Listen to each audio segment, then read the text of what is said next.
السلام عليكم ورحمة الله.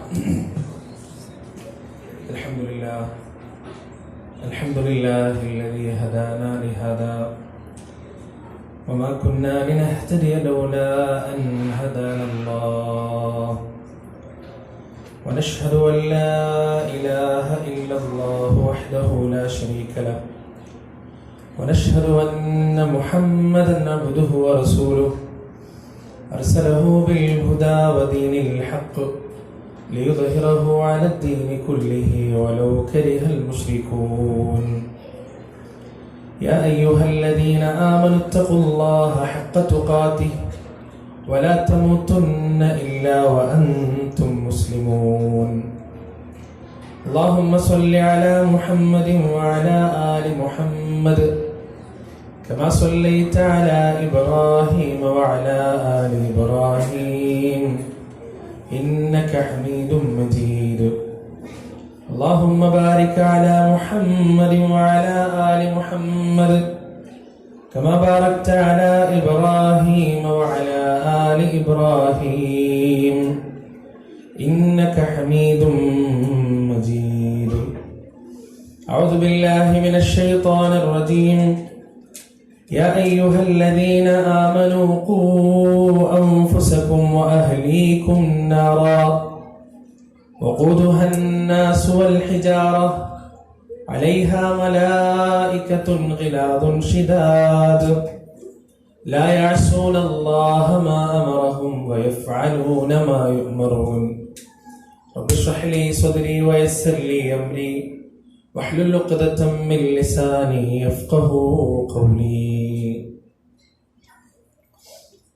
ഏറെ പ്രിയപ്പെട്ട എൻ്റെ സഹോദരി സഹോദരന്മാരെ, അള്ളാഹുവിൻ്റെ രക്ഷയും സമാധാനവും അനുഗ്രഹവും കരുണയും കരുതലും കാവലും വാത്സല്യവും സ്നേഹവും സുരക്ഷയുമെല്ലാം നമ്മുടെ ജീവിതത്തിൽ സദാ വർഷിക്കുകയും നിലനിൽക്കുകയും ചെയ്യുമാറാകട്ടെ. കാരുണ്യക്കടലായ റബ്ബിൻ്റെ വിധിയും വിലക്കും നിയമനിർദ്ദേശങ്ങളും ജീവിതത്തിൻ്റെ സുഖത്തിലും ദുഃഖത്തിലും ഐശ്വര്യത്തിലും ദാരിദ്ര്യത്തിലും രോഗത്തിലും ആരോഗ്യത്തിലും ഉയർച്ചയിലും വളർച്ചയിലും തകർച്ചയിലും തളർച്ചയിലുമെല്ലാം കൃത്യമായി പാലിച്ച് അവന് വഴിപ്പെട്ട് അവൻ്റെ തൃപ്തിയും പ്രീതിയും ഇഷ്ടവും നേടിയെടുത്ത് ഈ ആയുസ് ധന്യമാക്കാൻ അള്ളാഹു നമ്മെ ഏവരെയും അനുഗ്രഹിക്കുമാറാകട്ടെ. അശ്വരമായ ഈ ലോക ജീവിതത്തിൻ്റെ ഓരോ നോക്കുകൾക്കും വാക്കുകൾക്കും അള്ളാഹുവിൻ്റെ കോടതിയിൽ ഉത്തരം പറയേണ്ടതുണ്ടെന്നും നാളിതുവരെ സമ്പാദിച്ച സമ്പാദ്യങ്ങൾക്കോ സന്താനങ്ങൾക്കോ സ്നേഹബന്ധങ്ങൾക്കോ സ്ഥാനമാനങ്ങൾക്കോ സമൂഹങ്ങൾക്കോ സംഘടനകൾക്കോ സൽപ്പേരുകൾക്കോ അള്ളാഹുവിൻ്റെ കോടതിയിൽ നമ്മെ തുണക്കുവാനോ നമുക്ക് വേണ്ടി ശുപാർശ ചെയ്യുവാനോ നമ്മുടെ തെറ്റുകുറ്റങ്ങളെ ഏറ്റെടുക്കുവാനോ സാധിക്കുകയില്ല എന്നും സ്നേഹത്തിൻ്റെ ഭാഷയിൽ എന്നെയും നിങ്ങളെയും ഉണർത്തുകയാണ്, ഓർമ്മിപ്പിക്കുകയാണ്. അള്ളാഹുവിൻ്റെ കൽപ്പനകളെക്കുറിച്ചും അവൻ്റെ മഹത്വത്തെക്കുറിച്ചും അവൻ ചേർത്തു വെക്കാൻ പറഞ്ഞ കുടുംബബന്ധത്തിന്റെ പവിത്രതയെക്കുറിച്ചുമെല്ലാം പറയാനും കേൾക്കാനും ഇവിടെ ഇങ്ങനെ കൂടിയിരിക്കാൻ അവസരം തന്ന അള്ളാഹുവിന് 1000 സ്തുതി. ഈ ഇരുത്തം നമ്മുടെ ഇരുലോക ജീവിതത്തിലും ഉപകാരപ്പെടുമാറ് അള്ളാഹു സുബ്ഹാനഹു വ തആല ആക്കി തരട്ടെ. കേവലം ഒരു കേൾവിയും കേവലം ഒരു സംസാരവുമാകുന്നതിനപ്പുറത്ത് പറയുന്ന ഓരോ വാക്കുകളും കാതുകളിലൂടെ ഹൃദയത്തിലേക്ക് പതിച്ച് ജീവിതത്തിൽ പ്രതിഫലിപ്പിക്കുന്ന ഭാഗ്യവാന്മാരുടെ കൂട്ടത്തിൽ, ഭാഗ്യവതികളുടെ കൂട്ടത്തിൽ അല്ലാഹു സുബ്ഹാനഹു വ തആല നമ്മെ ഏവരെയും ഉൾപ്പെടുത്തുമാറാകട്ടെ. നമ്മുടെ ഇരുത്തവും കേൾവിയും നന്മയുടെ തുലാസിൽ ഭാരം തൂങ്ങുന്ന ധന്യമായ കർമ്മമായി അല്ലാഹു നമ്മുടെ കർമ്മത്തിന്റെ ഏടിൽ രേഖപ്പെടുത്തി വെക്കുകയും ചെയ്യുമാറാകട്ടെ. പ്രിയപ്പെട്ടവരെ, നമ്മളൊക്കെ ആരുടെയൊക്കെയോ ആരൊക്കെയോ ആണ്. അതാണ് നമ്മളെ നാമാക്കുന്നത്. മനുഷ്യനെ മനുഷ്യനാക്കുന്നത് ബന്ധങ്ങളാണ്. ഉപ്പയാണ്, ഉമ്മയാണ്, മക്കളാണ്, സഹോദരി സഹോദരന്മാരാണ്, കുടുംബ ബന്ധങ്ങളാണ്, ഭാര്യയാണ്. അങ്ങനെ മനുഷ്യന് അവൻ്റെതായ അസ്തിത്വം നൽകുന്നത് അവൻ്റെ ബന്ധങ്ങളാണ്. 2 രീതിയിലുള്ള ബന്ധങ്ങളാണ് അല്ലാഹു സുബ്ഹാനഹു വ തആല മനുഷ്യന് ഈ ലോകത്തിൽ നിശ്ചയിച്ചിട്ടുള്ളത്. ഒന്ന്, അവന് തിരഞ്ഞെടുക്കാൻ പറ്റാത്ത ബന്ധങ്ങളാണ്. രണ്ടാമത്തത്, അവന് തിരഞ്ഞെടുക്കാൻ പറ്റുന്ന ബന്ധങ്ങളാണ്. എൻ്റെ ഉമ്മ ആരാണ് എന്ന് തിരഞ്ഞെടുക്കാൻ എനിക്ക് കഴിയില്ല. എൻ്റെ ഉപ്പ ആരാണെന്ന് തിരഞ്ഞെടുക്കാൻ എന്നെ കൊണ്ട് കഴിയില്ല. എൻ്റെ സഹോദരൻ ആരാണെന്ന് തിരഞ്ഞെടുക്കാൻ എൻ്റെ വല്യപ്പ, വല്യമ്മ, മൂത്താപ്പ, എളാപ്പ, മൂത്തുമ്മ, എളാമ ഇവരൊന്നും എനിക്ക് തിരഞ്ഞെടുക്കാൻ കഴിയില്ല. തിരഞ്ഞെടുക്കാൻ പറ്റാത്ത ബന്ധങ്ങളാണ്. അള്ളാഹു കനിഞ്ഞരുളിയ രക്തബന്ധങ്ങൾ, ബന്ധത്തിന്റെ ശക്തമായ ചരടുകൾ. എന്നാൽ മനുഷ്യ ജീവിതത്തിൽ അവൻ തിരഞ്ഞെടുക്കുന്ന ഒരു ബന്ധമുണ്ട്. ആ ബന്ധം ഭാര്യാഭർത്തൃ ബന്ധമാണ്. എന്നാൽ ഈ ഭാര്യാഭർത്തൃ ബന്ധത്തിലൂടെയാണ്, തിരഞ്ഞെടുക്കുന്ന ഭാര്യാഭർത്തൃ ബന്ധത്തിലൂടെയാണ് ഈ പറയുന്ന തിരഞ്ഞെടുക്കാൻ പറ്റാത്ത പവിത്രമായ രക്തബന്ധങ്ങളെല്ലാം ഉണ്ടാകുന്നത്. അങ്ങനെയാണ് അല്ലാഹു സുബ്ഹാനഹു വ തആല ഈ പ്രകൃതിയെ സംവിധാനിച്ചിട്ടുള്ളത്. മനുഷ്യർ തമ്മിലുള്ള ആദ്യത്തെ ബന്ധം എന്ന് പറയുന്നത് ഭാര്യയും ഭർത്താവും തമ്മിലുള്ള ബന്ധമാണ്. നമ്മുടെ പൂർവ്വപിതാവായ ആദം അലൈഹിസ്സലാത്തു വസ്സലാമും ഹവ്വാ ബീവിയും തമ്മിലുള്ള ഭാര്യാഭർത്തൃ ബന്ധമാണ് മനുഷ്യനെ ബന്ധത്തിന്റെ ചരടിൽ അല്ലാഹു കോർത്തിണക്കിയ ആദ്യത്തെ ബന്ധത്തിന്റെ ബന്ധനം എന്ന് പറയുന്നത് ഭാര്യയും ഭർത്താവും തമ്മിലുള്ള ബന്ധമാണ്. അല്ലാഹു സുബ്ഹാനഹു വ തആല ആ ബന്ധത്തെ ഉപമിച്ചത് മീഥാഖൻ ഗലീദ എന്നാണ്, ശക്തമായ ഉടമ്പടി. ഇതേ വാക്ക് അല്ലാഹു മറ്റൊരു ബന്ധത്തിന് ഉപയോഗിച്ചത് എവിടെയാണെന്നറിയും. അപ്പോഴാണ് ആ ബന്ധം എത്രമാത്രം പവിത്രമാണ്, എത്രമാത്രം കനവും കട്ടിയും ഉള്ളതാണ് നമുക്ക് മനസ്സിലാകാം. ഇതേ വാക്ക് അല്ലാഹു മറ്റൊരു ബന്ധം പറയാൻ ഉപയോഗിച്ചത് അല്ലാഹുവും പ്രവാചകന്മാരും തമ്മിലുള്ള കരാറിനെ കുറിച്ചാണ്, ബന്ധത്തെ കുറിച്ചാണ്. മീഥാഖൻ ഗലീദ, ശക്തമായ, കട്ടിയുള്ള, ആഴമുള്ള, സുശക്തമായ ഒരു കരാർ എന്നാണ് അല്ലാഹു സുബ്ഹാനഹു വ തആല അതിനെക്കുറിച്ച് പറഞ്ഞിട്ടുള്ളത്. പവിത്രമാണത് പ്രിയപ്പെട്ടവരെ. ആ ബന്ധം അല്ലാഹു ഏറെ ഇഷ്ടപ്പെടുന്നതാണ്. അതിലെ ഓരോ നന്മകളും, ഓരോ ചലനങ്ങളും, ഓരോ പ്രവൃത്തികളും അല്ലാഹു ഏറെ ഇഷ്ടപ്പെടുന്നതാണ്.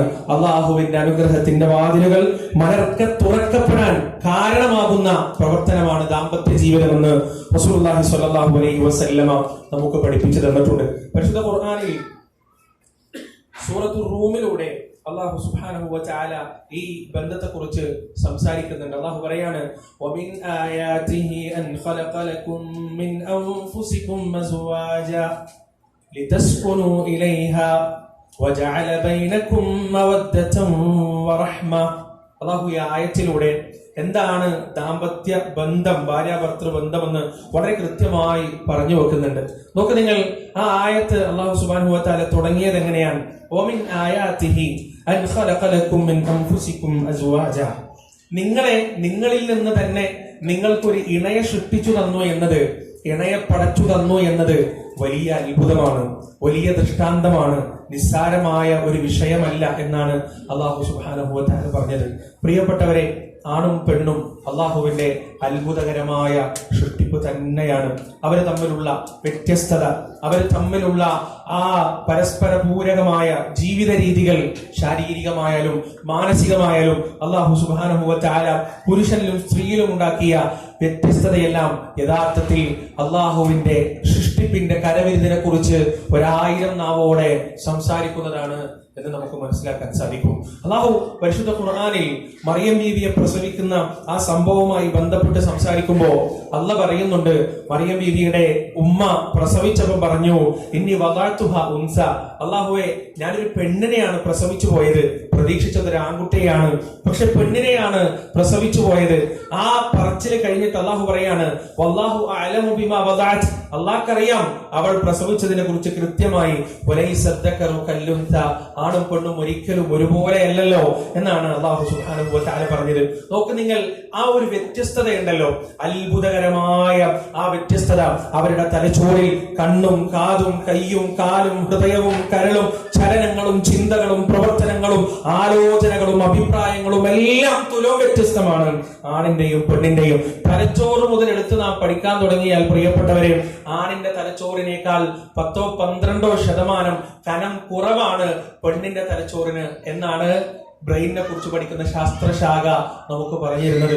ആണിന്റെ തലച്ചോറിന് കനം കൂടുതലാണ്, പെണ്ണിന്റെ തലച്ചോറിനേക്കാൾ 10% മുതൽ 12% വരെ അധികമാണ് ആണിന്റെ തലച്ചോറ് എന്ന് ശാസ്ത്രം നമുക്ക് പഠിപ്പിച്ചു തരുന്നു. അല്ലാഹു കൃത്യമായ കാരണങ്ങൾ അതിന്റെ പിന്നിൽ ഉണ്ടാക്കിയിട്ടുണ്ടാവണം. സബബില്ലാതെ പടച്ചറബ് മനുഷ്യ ശരീരത്തിൽ ഒന്നും ചെയ്യില്ല പ്രിയപ്പെട്ടവരെ. അതോടൊപ്പം പെണ്ണിന്റെ തലച്ചോറിനെ കുറിച്ച് പഠിക്കുന്ന ശാസ്ത്രശാഖ പറഞ്ഞിരുന്നത് പെണ്ണിന്റെ തലച്ചോറിന്റെ രണ്ട് ഭാഗങ്ങൾ, രണ്ട് ഹെമിസ്ഫിയർ, ആ സെറിബ്രൽ ഹെമിസ്ഫിയറുകൾ തമ്മിൽ കണക്ട് ചെയ്യുന്ന കോർപ്പസ് കൊളാസം എന്ന് പറയുന്ന ആ ഒരു നെർവിന്റെ ഒരു കൂട്ടം, അതിന് കട്ടി കൂടുതലാണ് പുരുഷന്റേതിനേക്കാൾ എന്ന് ശാസ്ത്രം നമുക്ക് പറഞ്ഞിരുന്നു. അതുകൊണ്ടാണ് ഈ ബ്രെയിനിന്റെ രണ്ട് ഹെമിസ്ഫിയറുകൾ തമ്മിൽ കൂടുതൽ ശക്തമായി ബന്ധപ്പെട്ട് കിടക്കുന്നത് കൊണ്ടാണ് പെണ്ണുങ്ങൾക്ക് കൂടുതൽ മൾട്ടി ടാസ്കിംഗ് എബിലിറ്റി ഉള്ളത്. ഒരേ സമയം ഇസ്തിരി ഇടുന്നുണ്ടാവും, അതേസമയം ഭക്ഷണം ഉണ്ടാക്കുന്നുണ്ടാവും, അതേസമയം കുട്ടികളുടെ പുസ്തകങ്ങൾ എടുത്തു വെക്കുന്നുണ്ടാവും, അതേസമയം TV കാണുന്നുണ്ടാവും. ഇതൊക്കെ ഒരേ സമയത്ത് ചെയ്യാൻ ഒരു പെണ്ണിനെ കൊണ്ട് സാധിക്കുന്നത് അവളുടെ തലച്ചോറിന്റെ രണ്ട് ഭാഗങ്ങൾ തമ്മിൽ ശക്തമായി ബന്ധപ്പെട്ട് കിടക്കുന്നത് കൊണ്ടാണ്. പക്ഷെ ആണിനെ സംബന്ധിച്ചിടത്തോളം ആ ഒരു ഭാഗത്തിന് കട്ടി കുറവാണ്. അതുകൊണ്ട് എന്തെങ്കിലും എഴുതേ വായിക്കേ കണക്കുകൂട്ടൊക്കെ ചെയ്യുമ്പോ ഭാര്യ എന്തെങ്കിലും വന്ന് പറഞ്ഞാൽ ഒന്ന് ഡിസ്ട്രാക്റ്റഡ് ആവും, ശ്രദ്ധിക്കാൻ കഴിയില്ല. ഒരു കാര്യത്തിലെ ഒരു സമയത്ത് കൂടുതലും ശ്രദ്ധിക്കാൻ കഴിയുള്ളൂ. അപ്പൊ ചൂടാവും, ദേഷ്യം പിടിക്കും. അപ്പൊ പെണ്ണ് ചിന്തിക്കും, എന്താണ് എന്താണ് പ്രശ്നം, ഞാൻ ഇത്രയും കാര്യങ്ങൾ എനിക്ക് ചെയ്യാൻ പറ്റുന്നുണ്ടല്ലോ, പിന്നെ ഇങ്ങനെയൊക്കെ എന്താണ് ഇത്ര ചെറിയൊരു കാര്യം ദേഷ്യം പറയുമ്പോ ദേഷ്യം പിടിക്കുന്നത് എന്താണ്? കാരണം അത് തലച്ചോറുകൾ തമ്മിലുള്ള ഡിഫറൻസ് ആണ്. പെണ്ണിനെ അല്ലാഹു സുബ്ഹാനഹു വ തആല ഏൽപ്പിച്ച ഉത്തരവാദിത്തത്തിന്റെ പൂർത്തീകരണത്തിന് വേണ്ടി അല്ലാഹു സുബ്ഹാനഹു വ തആല ഉണ്ടാക്കി കൊടുത്ത ആ കോർപ്പസ് കല്ലോസം എന്ന് പറയുന്ന നെർവുകളുടെ കട്ടി കൂടുതൽ പെണ്ണിനെ അല്ലാഹു ഏൽപ്പിച്ച ഉത്തരവാദിത്തത്തിന് വേണ്ടി അല്ലാഹു കൊടുത്ത അനുഗ്രഹമാണ്. ഇനിയും നമ്മൾ പഠിക്കുമ്പോൾ പ്രിയപ്പെട്ടവരെ നമുക്ക് കാണാം, പെണ്ണിന്റെ തലച്ചോറിൽ, സ്ത്രീകളുടെ തലച്ചോറിൽ ഈ വികാരവുമായി ബന്ധപ്പെട്ട് കിടക്കുന്ന അമിഗ്ഡല എന്ന് പറയുന്ന ഒരു സാധനത്തിന്റെ തലച്ചോറിൽ, ഞാൻ സയൻസ് പറഞ്ഞ് പഠിപ്പിക്കുക കേട്ടോ. അല്ലാഹു മിൻ ആയാതിഹി അൻ ഖലഖ ലക്കും മിൻ അൻഫുസികും അസ്വാജ എന്ന് പരിശുദ്ധ ഖുർആൻ വെറുതെ പറഞ്ഞതല്ല, തമാശക്ക് പറഞ്ഞതല്ല. ആ പറച്ചിലിന്റെ അർത്ഥവും ആഴവും എത്രയാണ് എന്ന് നിങ്ങൾക്ക് മനസ്സിലാക്കി തരാൻ വേണ്ടിയിട്ടാണ് പറയുന്നത്. വലിയ അത്ഭുതമാണ് എന്നാണ്, ആയത്താണ്, ദൃഷ്ടാന്തമാണ് എന്നാണ് പടച്ചോൻ പറഞ്ഞത്. ഈ അമിഗ്ഡല എന്ന് പറയുന്ന തലച്ചോറിന്റെ ഡീപ്പ് ഇൻസൈഡിൽ, അങ്ങേ അറ്റത്തെ ഉള്ളിലുള്ള ഈ അമിഗ്ഡലയും പെണ്ണിന്റെ ഫ്രണ്ടൽ ലോബും, തലച്ചോറിന്റെ മുൻഭാഗത്തുള്ള ഈ ഫ്രണ്ടൽ ലോബും തമ്മിൽ കണക്ഷൻ കൂടുതലാണ്. ഈ അമിഗ്ഡല വൈകാരികമായ ഇമോഷൻസ്, അത് ആകർഷണം, സന്തോഷം, ദുഃഖം, പേടി, ഇതൊക്കെ നിയന്ത്രിക്കുന്ന ഈ അമിഗ്ഡലയാണ്. തലച്ചോറിന്റെ മുൻഭാഗത്തുള്ള ഫ്രണ്ടൽ ലോബാണ് പ്ലാനിങ്ങും അനാലിസിസും റീസണിങ്ങും കാര്യങ്ങളൊക്കെ ചെയ്യുന്നത്. അപ്പോ ആണിനെ സംബന്ധിച്ചിടത്തോളം ഈ അമിഗ്ഡലയും ഈ ഫ്രണ്ടൽ ലോബും തമ്മിലുള്ള കണക്ഷൻ വളരെ കുറവാണ്. അതുകൊണ്ട് ആൺ ലോജിക്കായി ചിന്തിക്കുന്ന സമയം ലോജിക്കായിട്ട് മാത്രമേ ചിന്തിക്കുള്ളൂ, വൈകാരികമായിട്ട് ചിന്തിക്കുന്ന സമയം വൈകാരികമായിട്ട് മാത്രമേ ചിന്തിക്കുള്ളൂ. സ്ത്രീകളെ സംബന്ധിച്ചിടത്തോളം വൈകാരികമായി മാനിപ്പുലേറ്റ് ചെയ്യാൻ ഏറ്റവും നന്നായി കഴിയുന്ന ആളുകളാണ് സ്ത്രീകൾ. വളരെ തന്ത്രപരമായി വികാരം പ്രകടിപ്പിക്കാൻ സ്ത്രീകളെ കൊണ്ട് സാധിക്കും. അതുകൊണ്ടാണ് സാധാരണ പറയാറുള്ളത്, ഒരു പെണ്ണ് അവളുടെ കുറ്റം തെളിയുന്നത് വരെ നിരപരാധിയാണ്, ഒരാൺ അവന്റെ നിരപരാധിത്വം തെളിയുന്നത് വരെ കുറ്റവാളിയാണ്. പറയാറുണ്ടെങ്കിൽ ഒരു പെണ്ണും നടുറോഡിൽ വെച്ച് തർക്കമുണ്ടായി കഴിഞ്ഞാൽ വളരെ സിമ്പിളായ ആളുകൾ അയാൾക്കെതിരെ തിരിയും. കാരണം പെണ്ണിനെ പോലെ ഇമോഷൻസ് പ്രകടിപ്പിക്കാനോ വൈകാരികമായ തന്ത്രങ്ങൾ മെനയാനുള്ള കഴിവ് പടച്ചോനാണ് കൊടുത്തിട്ടില്ല. മഹാനായ യൂസുഫ് അലൈഹി സ്വലാത്തു വസ്സലാമിന്റെ കഥയിൽ അത് നമുക്ക് കാണാൻ കഴിയും. വസ്തബഖൽ ബാബ് വഖദ്ദത് ഖമീസഹു മിൻ ദുബർ വഅൽഫ യാ സയ്യിദഹാ ലദൽ ബാബ് ഖാലത് മാ ജസാഉ തുടങ്ങുന്ന ആയത്ത്. അതിൽ യൂസുഫ് അലൈഹി സ്വലാത്തു വസ്സലാമിനെ സ്വീകരിക്കാൻ വേണ്ടിയിട്ട് അസീസിന്റെ ഭാര്യയാണ് പിന്നാലെ ഓടുന്നത്. അങ്ങനെ അവർ രണ്ടുപേരും മത്സരിച്ചോടി വാതിലിന്റെ അടുത്തെത്തിയപ്പോ യൂസുഫ് നബിയുടെ വസ്ത്രത്തിന്റെ പിറകിൽ നിന്ന് പിടിച്ചു, ആ വസ്ത്രം കീറിപ്പോയി. വാതിൽ എന്ന് തുറന്നപ്പോ അവളുടെ ഭർത്താവ് ആ വാതിലിന്റെ അടുത്ത് ആ വീട്ടിലേക്ക് കയറി വരികയായിരുന്നു. ആ സെക്കൻഡിൽ അങ്ങയുടെ കുടുംബത്തെ തൊട്ട് മോശമായ ഒരു കാര്യം ഉദ്ദേശിച്ച ഒരു മനുഷ്യൻ അങ്ങ് കൊടുക്കാൻ ഉദ്ദേശിക്കുന്ന ശിക്ഷ എന്താണ്? സെക്കൻഡ് കൊണ്ട് പ്ലേറ്റ് മാറ്റാൻ കഴിയുമെന്ന് മാത്രമല്ല, ആ സെക്കൻഡ് അത്രയും നേരം ആ ഒരു ലസ്റ്റിന്റെ ഭാവത്തോടെ നടന്നിരുന്ന ആൾക്ക് പെട്ടെന്ന് എന്ത് ചെയ്യാൻ പറ്റും? ഒരു ഹണ്ടറിന്റെ ഭാവത്തു നിന്ന്, ഒരു വേട്ടക്കാരന്റെ ഭാവത്തിൽ നിന്ന് ഒരു ഇരയുടെ ഭാവത്തിലേക്ക് മാറാൻ ഒരു സ്ത്രീയെ സംബന്ധിച്ചിടത്തോളം സെക്കൻഡുകൾ മാത്രമേ വേണ്ടുള്ളൂ. അതിന്റെ കാരണം അമിഗ്ഡലയും ഫ്രണ്ടൽ ലോബും തമ്മിലുള്ള ബന്ധമാണ്. ഒരാണിനെ സംബന്ധിച്ചിടത്തോളം അതൊരിക്കലും കഴിയില്ല.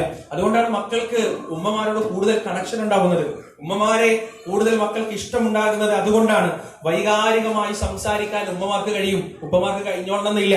1 വയസ്സുള്ള 2 വയസ്സുള്ള കുട്ടികളോട് പോലും വൈകാരികമായ മെസ്സേജുകൾ കൊടുക്കാൻ സ്ത്രീകൾക്ക് കഴിയുന്നത് അല്ലാഹു സുബ്ഹാനഹു വ തആല ഉണ്ടാക്കിയ ഈ അമിഗ്ഡലയും ഫ്രണ്ടൽ ലോബും തമ്മിലുള്ള സ്ട്രോങ് കണക്ഷൻ ആണ്. ഈ വൈകാരികമായ കഴിവാണ് ആണിനെ സംബന്ധിച്ചിടത്തോളം അല്ലാഹു സുബ്ഹാനഹു വ തആല ആ ഉത്തരവാദിത്വം ഏൽപ്പിച്ചിട്ടില്ല. നോക്ക് നിങ്ങൾ പ്രിയപ്പെട്ടവരെ, അവരുടെ ശരീരത്തിലുള്ള ഹോർമോണുകൾ വരെ അല്ലാഹു അവരെ ഏൽപ്പിച്ച ഉത്തരവാദിത്തത്തിനനുസരിച്ചാണ്. പുരുഷന്റെ ശരീരത്തിൽ ടെസ്റ്റോസ്റ്ററോൺ എന്ന് പറയുന്ന ഹോർമോൺ സ്ത്രീയെ സംബന്ധിച്ച് നോക്കുമ്പോൾ അത് വളരെ കൂടുതലാണ്.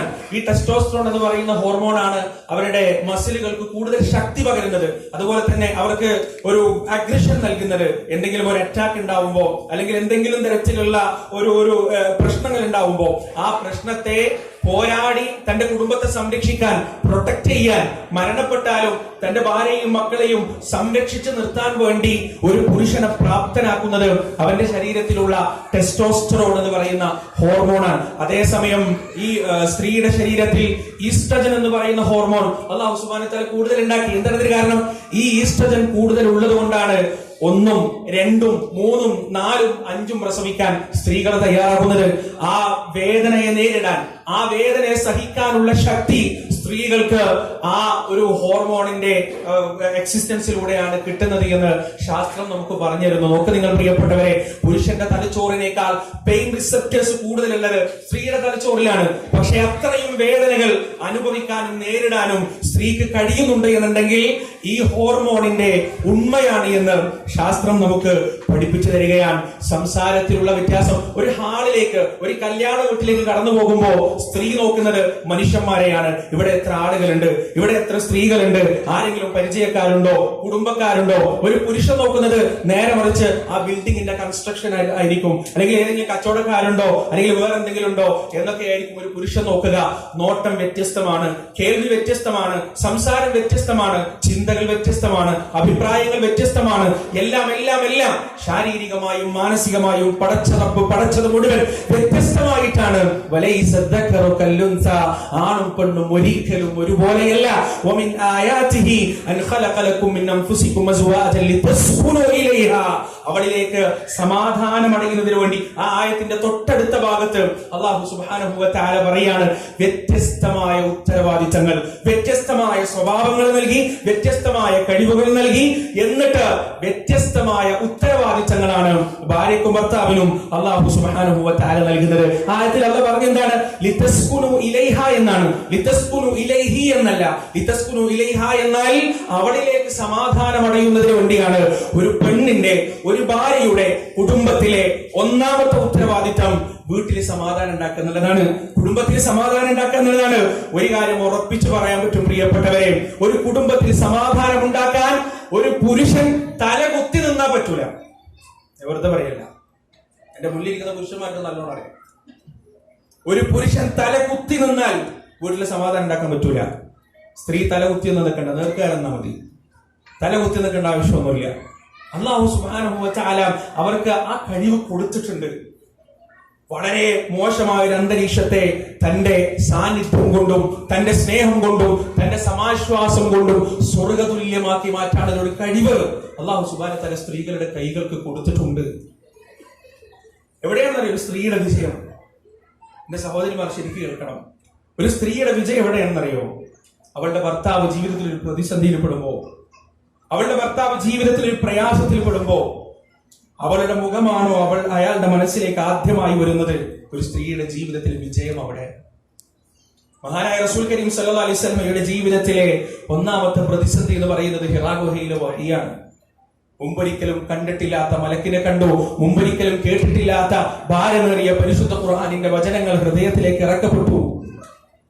ആ പ്രവാചകൻ സല്ലല്ലാഹു അലൈഹി വസല്ലമ പനിച്ചു പേടിച്ചു ഉറച്ച് ജബലിനോടെന്ന ആ വലിയ പർവ്വതം ഇറങ്ങി വരുമ്പോ അള്ളാന്റെ റസൂലിന് കുടുംബക്കാര് വേറെ ഇല്ലാഞ്ഞിട്ടല്ല, അള്ളാന്റെ റസൂലിന് തറവാട്ടുകാര് വേറെ ഇല്ലാഞ്ഞിട്ടല്ല. പ്രവാചകന് ചങ്കിലെ ചോര പണയം വെച്ച് ചേർത്ത് പിടിക്കാനുള്ള അബൂ താലിബ് അപ്പോഴും ജീവിച്ചിരിപ്പുണ്ട്.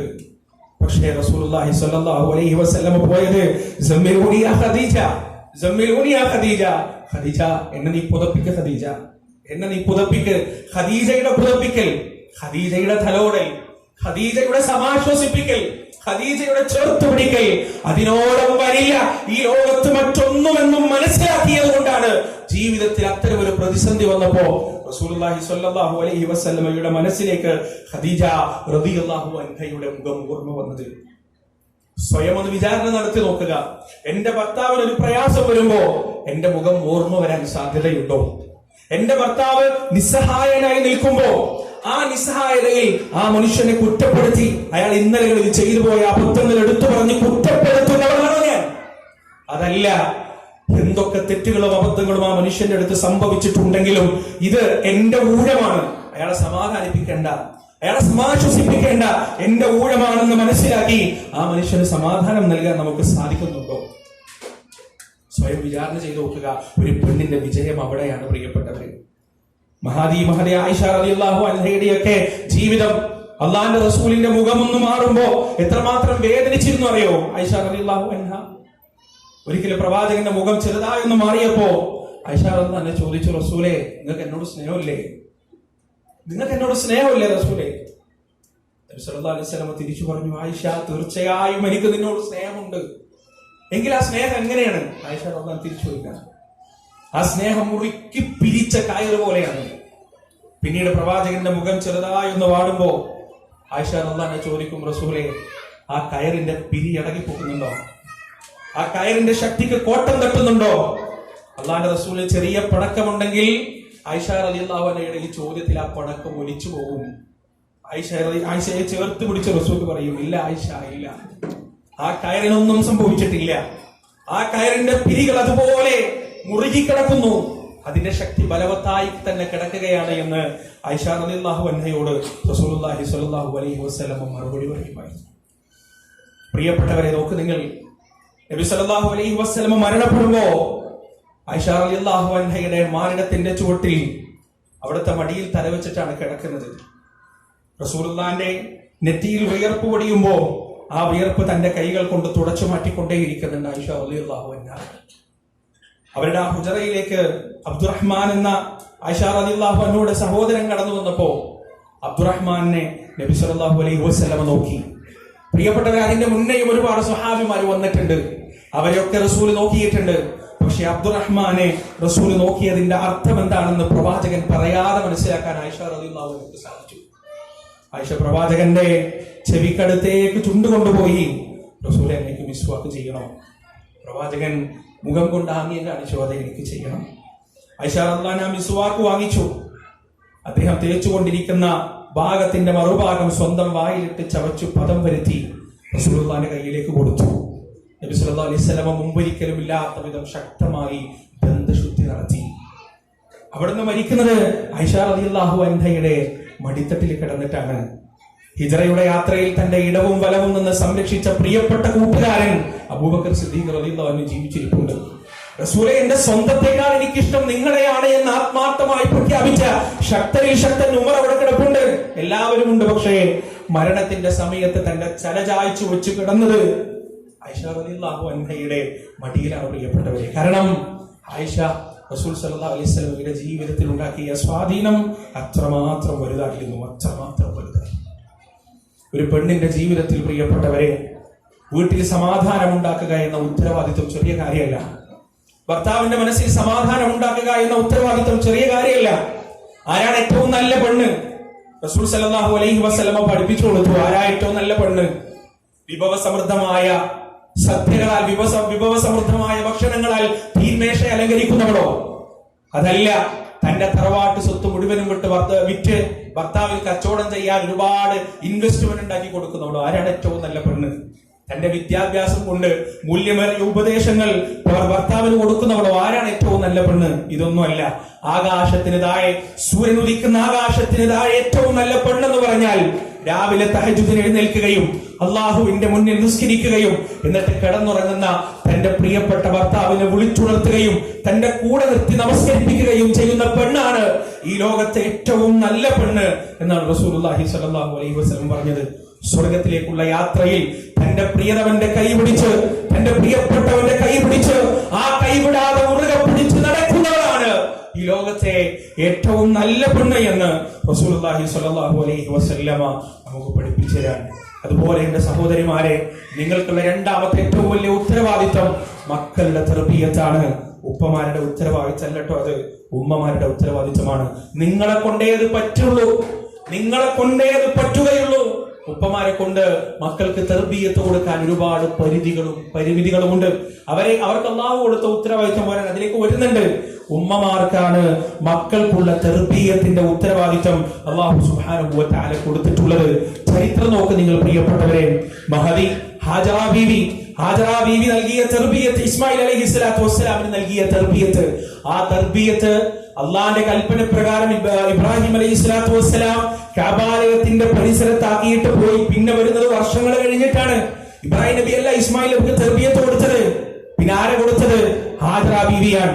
ആ തർബിയത്ത് എത്രമാത്രം ശക്തമായിരുന്നു ചരിത്രത്തിൽ നമുക്ക് കാണാൻ കഴിയും. അറക്കാനാണ് കൂട്ടിക്കൊണ്ടുവന്നത്. എന്നിട്ട് ചോദിക്കാണ്, മോനെ, ഞാൻ ഇന്നി അറാഫിൽ മനാമി അന്നി അദ്ബഹുക ഫൻദുർ മാദാ തറാ, നിന്നെ അറുക്കണമെന്ന് ഞാൻ സ്വപ്നം കണ്ടിട്ടുണ്ട്, എന്താ നിന്റെ അഭിപ്രായം? പ്രിയപ്പെട്ടവരെ, ഇസ്മായിൽ അലൈഹിസ്സലാത്തു വസ്സലാമിന്റെ മറുപടി എന്താ അറിയോ? യാ അബത് ഉപ്പ, ഇഫ്അൽ മാ തുഅ്മർ, എന്താണോ നിങ്ങൾ കൽപ്പിക്കപ്പെട്ടത് അത് ചെയ്തുകൊള്ളുക. സതജിദുനി ഇൻഷാ അല്ലാഹു മിനസ് സാബിരീൻ, ക്ഷമിക്കുന്നവരുടെ കൂട്ടത്തിൽ നിങ്ങൾക്ക് എന്നെ കാണാൻ കഴിയും. എവിടുന്ന് കിട്ടി ഈ തർബിയത്ത് പ്രിയപ്പെട്ടവരെ? ഹാജറ ബീവിന്ന് കിട്ടിയതാ, ഇബ്രാഹിം അലൈഹിസ്സലാത്തു വസ്സലാമിന് കിട്ടിയതല്ല. ഹാജറ ബീവി പഠിപ്പിച്ചു കൊടുത്തതാ. യാ വതുബ്ബ ഇഫ്അൽ മാ തുഅ്മർ, കൽപ്പന നിങ്ങൾ പൂർത്തീകരിച്ചു കൊള്ളുക. സതജിദുനി ഇൻഷാ അല്ലാഹു മിനസ് സാബിരീൻ, അല്ലാഹുവിന്റെ മാർഗ്ഗത്തിൽ ക്ഷമിക്കുന്ന ഒരു മകനായി നിങ്ങൾക്ക് എന്നെ കാണാൻ കഴിയും. എന്നിട്ട് അതുപോരാണ്ട് ഉപ്പാക്ക് പറഞ്ഞു കൊടുക്കാണ്, ഉപ്പ 3 കണ്ടീഷൻ ഉണ്ട്. എന്റെ ഈ കുപ്പായ അഴിക്കണം, എന്നിട്ട് അത് ദൂരെ വെക്കണം, എന്റെ ഉമ്മാക്ക് തിരിച്ചു കൊടുക്കണം. ആരോരും ഇല്ലാതിരുന്നപ്പോ എന്റെ ഉമ്മാക്ക് ആകെ ഒരു കണ്ണിന്റെ വസന്തമായി ഉണ്ടായിരുന്നത് ഞാനാണ്. ഇനി ഉമ്മ എന്നെ കാണാൻ സാധ്യതയില്ലല്ലോ. ഈ വസ്ത്രത്തിൽ രക്തം പുരണ്ട് കണ്ടാൽ ഒരുപക്ഷെ എന്റെ ഉമ്മയുടെ ഹൃദയം തകർന്നു പോകും. അതുകൊണ്ട് നിങ്ങൾ ഈ വസ്ത്രം രക്തം പുരളാതെ എന്റെ ഉമ്മക്ക് എന്റെ ഓർമ്മക്ക് വേണ്ടി കൊണ്ടുകൊടുക്കണം. രണ്ടാമതായി, നിങ്ങൾ എന്നെ അറുക്കുമ്പോ എന്റെ 2 കൈകളും കെട്ടിയിടണം. ഞാൻ കുതിരയോടാൻ സാധ്യതയുണ്ട്. കത്തിയുടെ മൂർച്ചയുള്ള ഭാഗം എന്റെ കഴുത്തിലൂടെ അങ്ങോട്ടും ഇങ്ങോട്ടും ഉരയുമ്പോ ഒരുപക്ഷെ എനിക്കത് സഹിക്കാൻ കഴിയില്ല, ഞാൻ ഓടാൻ സാധ്യതയുണ്ട്. അതുകൊണ്ട് എന്റെ കൈകൾ കെട്ടിയിടണം. മാത്രമല്ല, നിങ്ങൾ എന്റെ മുഖം നോക്കരുത്, കമിഴ്ത്തി കിടത്തിയിട്ട് വേണം അറുക്കാൻ. കാരണം നിങ്ങളും ഞാനും പരസ്പരം നോക്കിക്കഴിഞ്ഞാൽ എന്റെ കണ്ണിൽ നേളിക്കുന്ന ആ നിസ്സഹായമായ മരണത്തിന്റെ അവസ്ഥയുണ്ടല്ലോ, ആ മരണത്തിന്റെ അവസ്ഥ നിങ്ങളുടെ ഉള്ളിൽ നിന്ന് പിതൃസ്നേഹം പതഞ്ഞ് പുറത്തേക്ക് വരാൻ സാധ്യതയുണ്ട്. അതുകൊണ്ട് നിങ്ങൾ എന്റെ മുഖത്ത് നോക്കാതെ അള്ളാഹുവിന്റെ കൽപ്പന പൂർത്തീകരിക്കാൻ നിങ്ങൾ തയ്യാറാകണമെന്ന തന്റെ പിതാവിന് ഉപദേശം കൊടുക്കുന്ന ഇസ്മായിൽ അലൈഹിസ്സലാത്തു വസ്സലാം പ്രിയപ്പെട്ടവരെ, ഹാജറ എന്ന ഉമ്മയുടെ തർബിയത്തിൽ ജനിച്ച പുത്രനാണ്. ഉമ്മമാരെ, ഉത്തരവാദിത്തമുണ്ട് നിങ്ങൾക്ക്. ഈ സമൂഹത്തിൽ ഇസ്മായിലുകളെ കൊടുക്കേണ്ടത് നിങ്ങളാണ്. വേറൊരു മകനെ കുറിച്ച് കൂടി പരിശുദ്ധ ഖുർആൻ പഠിപ്പിച്ചു തരുന്നുണ്ട്. മഹാനായ പ്രവാചകൻ നൂഹ് നബി അലൈഹിസ്സലാത്തു വസ്സലാമിന്റെ മകൻ, നൂഹ് അലൈഹിസ്സലാത്തു വസ്സലാമിന്റെ ഭാര്യയുടെ ആ സംഭവമാണ് പരിശുദ്ധ ഖുർആൻ പറയുന്നത്. വഞ്ചിച്ചു കളഞ്ഞു നൂഹിനെ, ആ മഹാപ്രവാചകനെ അവർ വഞ്ചിച്ചു കളഞ്ഞു. അവരുടെ തർബിയത്തിൽ വളർന്ന കുട്ടി, പ്രിയപ്പെട്ടവരെ, വെള്ളപ്പൊക്കമുണ്ടായി, ആഴങ്ങളിലേക്ക് മുങ്ങിത്താഴുമ്പോ കപ്പലിൽ കിടന്നിട്ട് വാപ്പ വിളിക്കണ, മോനെ കയറ്, ഇങ്ങോട്ട് കയറ്, നീ എങ്ങോട്ടാണ് പോകുന്നത്? ആ മകൻ പറഞ്ഞ മറുപടി എന്താ അറിയോ? യാ ബുനയ്യർകം മഅനാ വലാ തകും മഅൽ കാഫിരീൻ, മോനെ ഞങ്ങളുടെ കൂടെ കയറ്, നീ നിഷേധികളിൽ പെട്ടുപോകരുതെന്ന് നൂഹ് നബി പറഞ്ഞപ്പോ ആ മോൻ പറയാണ്, ഖാല സആവി ഇലാ ജബലി യഅസുമുനി മിനൽ മാ, ഖാല സആവി ഇലാ ജബലി യഅസുമുനി മിനൽ മാ. നിങ്ങളെ കപ്പൽ എനിക്ക് വേണ്ട വാപ്പ, നിങ്ങൾ ഈ പൊട്ട കപ്പൽ എനിക്ക് വേണ്ട, നിങ്ങൾ ഈ പൊട്ട വിശ്വാസം എനിക്ക് വേണ്ട, ഞാൻ ഏതെങ്കിലും മലക്ക് മുകളിൽ കയറി രക്ഷപ്പെട്ടോളാം. നൂഹ് നബി വീണ്ടും പറയുന്നുണ്ട്, ഖാല ലാ ആസിമൽ യൗമ മിൻ അംരില്ലാഹി ഇല്ലാ മൻ റഹിം, മോനെ അല്ലാഹുവിന്റെ കൽപ്പനയിൽ നിന്ന് ഇന്ന് നിനക്ക് രക്ഷപ്പെടാൻ ഒരു മാർഗവും ഇല്ലട്ടോ, അതുകൊണ്ട് നീ കപ്പലിലേക്ക് കയറുന്ന നൂഹ് നബി പറയുന്നുണ്ട്. ജീവിതത്തിലേക്ക് ക്ഷണിച്ചപ്പോൾ പോലും വിശ്വാസത്തിനോട് മറുത്തു നിന്ന് ഈമാനിന്റെ ശത്രുവായി നിന്ന നൂഹ് നബി അലൈഹിസ്സലാത്തു വസ്സലാമിന്റെ മകനുണ്ടല്ലോ, വഞ്ചകിയായ നൂഹ് അലൈഹിസ്സലാത്തു വസ്സലാമിന്റെ ഭാര്യയുടെ തർബിയത്തിൽ ജനിച്ച കുട്ടിയാണ്. ഇതാണ് ഉമ്മമാര് നൽകുന്ന തർബിയത്തിലും തമ്മിലുള്ള വ്യത്യാസം. മക്കളെ വളർത്തേണ്ടത് നിങ്ങളാണ്, നിങ്ങൾ കൊടുക്കുന്നതാണ്, നിങ്ങൾ നടുന്നതാണ് അവരിൽ വളരുക, നിങ്ങൾ കൊണ്ടുപോകുന്നതിലൂടെയാണ് അവർ നടക്കുക, നിങ്ങൾ നയിക്കുന്നതിലൂടെയാണ് അവർ ചരിക്കുക. ചരിത്രം എടുത്തു നോക്കും പ്രിയപ്പെട്ടവരെ.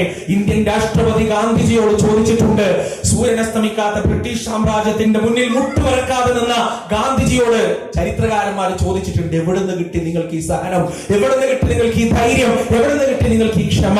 ഗാന്ധിജി പറയുന്നുണ്ട്, പുത്ലിബായി എന്ന് പറയുന്ന ഒരു ഗ്രാമവാസിയായ എന്റെ അമ്മ നോയമ്പ് നോൽക്കുമായിരുന്നു. പല ദിനങ്ങളിലും നോയമ്പ് നോറ്റ് കഴിഞ്ഞാൽ വിശന്ന് പട്ടിണി കിടന്ന് ക്ഷീണിതയായി പോയാലും എന്റെ അമ്മ ആ നോമ്പ് ഒഴിവാക്കിയിരുന്നില്ല. ആ അമ്മയുടെ ദൃഢനിശ്ചയം, ആ അമ്മയുടെ സഹനശക്തി, ആ അമ്മയുടെ ക്ഷമ 120 കോടി മനുഷ്യർ ഇന്ന് സ്വാതന്ത്ര്യത്തിന്റെ മധുരം അനുഭവിക്കുന്നുണ്ടെങ്കിൽ ഗ്രാമവാസിയായ ഒരു പെണ്ണിൽ നിന്ന് ഗാന്ധിജി എന്ന് പറയുന്ന രാഷ്ട്രപിതാവ് പഠിച്ച ക്ഷമയുടെയും സഹനത്തിന്റെയും പാഠമാണ് പ്രിയപ്പെട്ടവരെ അത്.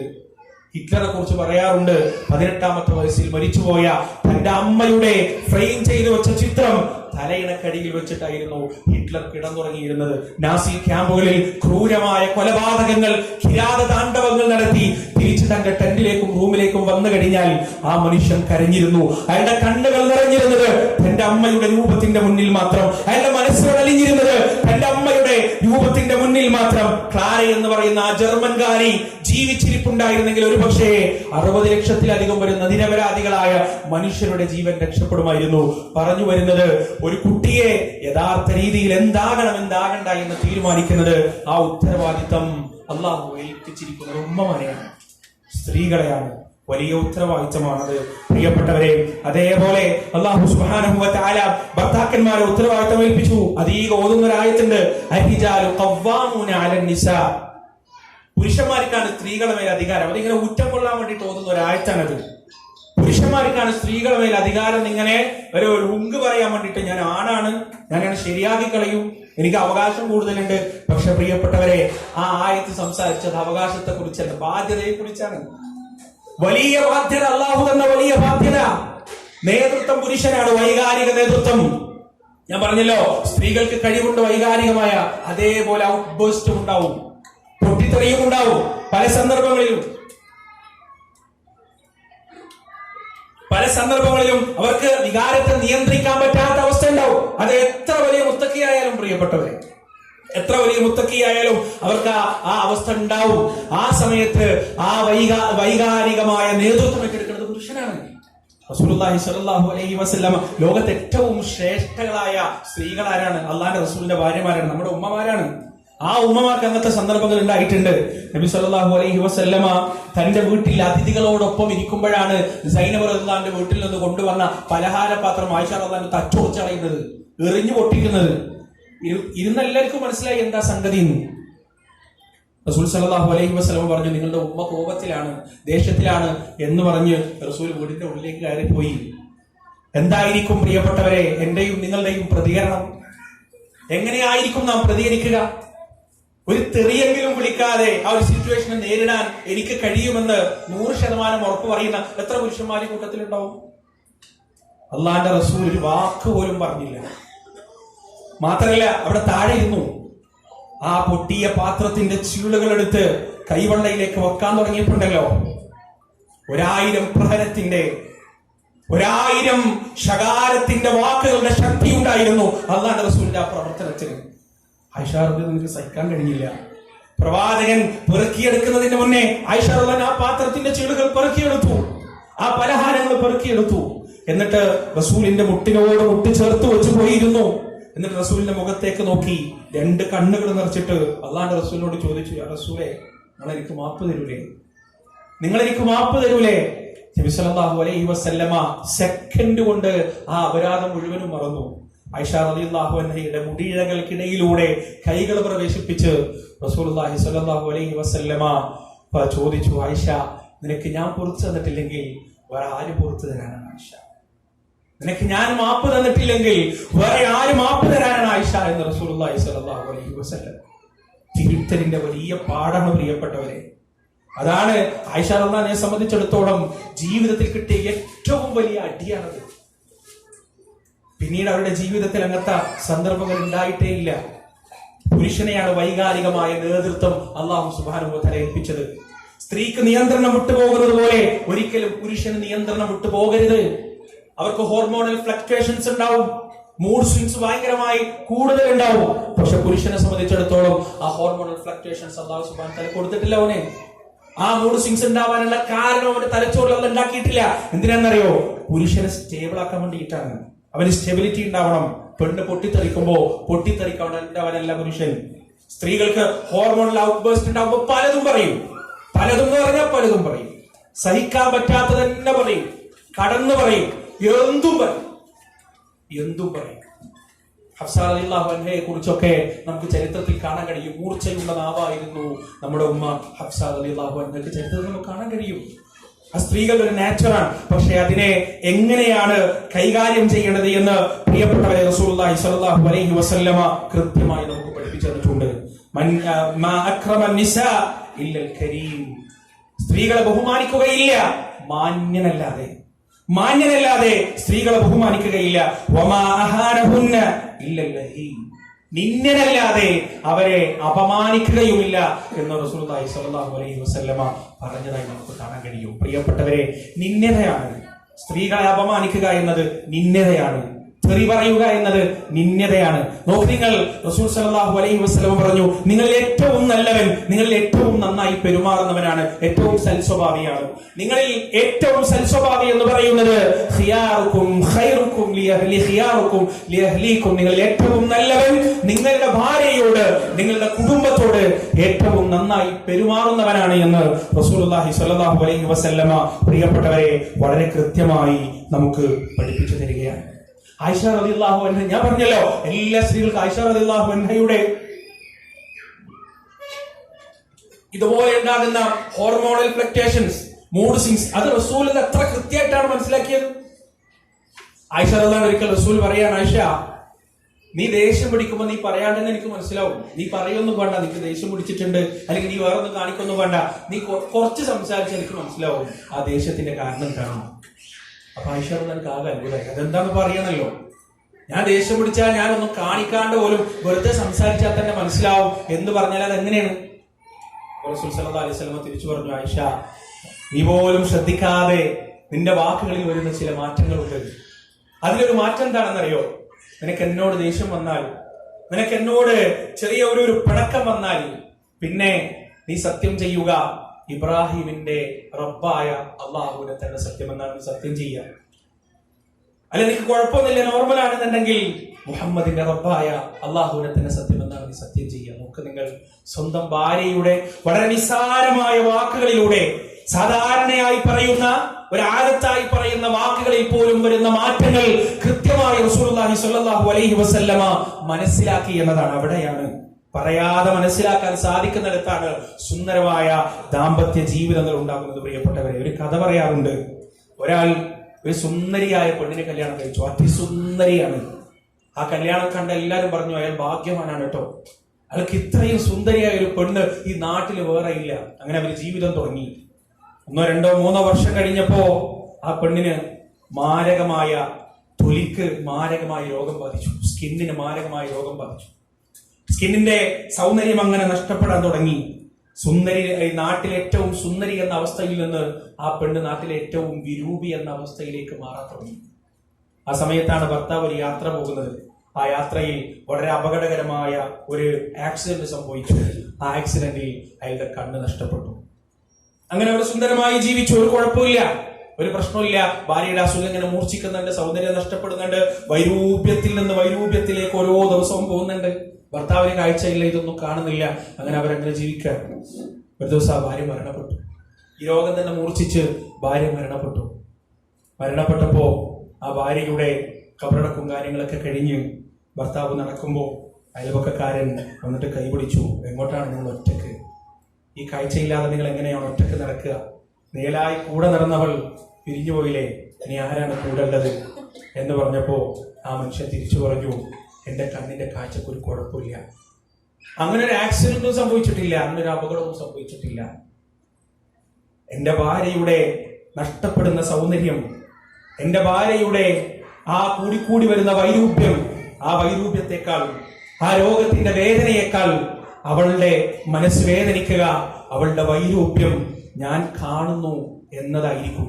അതുകൊണ്ട് ഇത്രയും വർഷം ഞാൻ അന്ധത അഭിനയിക്കുകയായിരുന്നു, ഞാൻ അന്ധനായിരുന്നില്ല, എനിക്ക് കാഴ്ചയുണ്ട് എന്ന ഭർത്താവ് തിരിച്ചു പറയുന്നു. ഒക്കെ നിങ്ങൾ പ്രിയപ്പെട്ടവരെ, സാങ്കല്പികമായി പറയുന്ന ഒരു കഥയാണെങ്കിലും അതിന് വലിയ അർത്ഥമുണ്ട്. ആ വൈകാരികതകൾ മനസ്സിലാക്കുന്നിടത്താണ് പലപ്പോഴും പല കുടുംബ ബന്ധങ്ങളും ശിഥിലമാകുന്നത്. ഇത്തരം വൈകാരികതകൾ മനസ്സിലാക്കാതിരിക്കുമ്പോഴാണ്. ആണ് പറയുന്നത് പോലെയല്ല പെണ്ണൊരിക്കലും പറയുക. അടുക്കളയിൽ രാപകലില്ലാതെ ജോലി ചെയ്ത് അലക്കി വൃത്തിയാക്കി മക്കളെ നോക്കി എല്ലാം കഴിഞ്ഞ് രാത്രി അടുത്തു വന്നിരുന്നിട്ട് എന്തൊരു മുടിഞ്ഞ പണിയാണ് ഇവിടെ, എത്ര എടുത്താലും തീരൂല എന്ന് പരാതി പറയുന്ന ഭാര്യയെ സംബന്ധിച്ചിടത്തോളം അവൾ ആഗ്രഹിക്കുന്നത് നിങ്ങൾ 2-3 വേലക്കാരിനെ വെച്ചു കൊടുക്കാനല്ല, അല്ലെങ്കിൽ 2 വാഷിംഗ് മെഷീൻ അധികം വാങ്ങിച്ചു കൊടുക്കാനല്ല. ഒരു പെണ്ണ് ആഗ്രഹിക്കുക അത് അംഗീകരിക്കാനാണ്.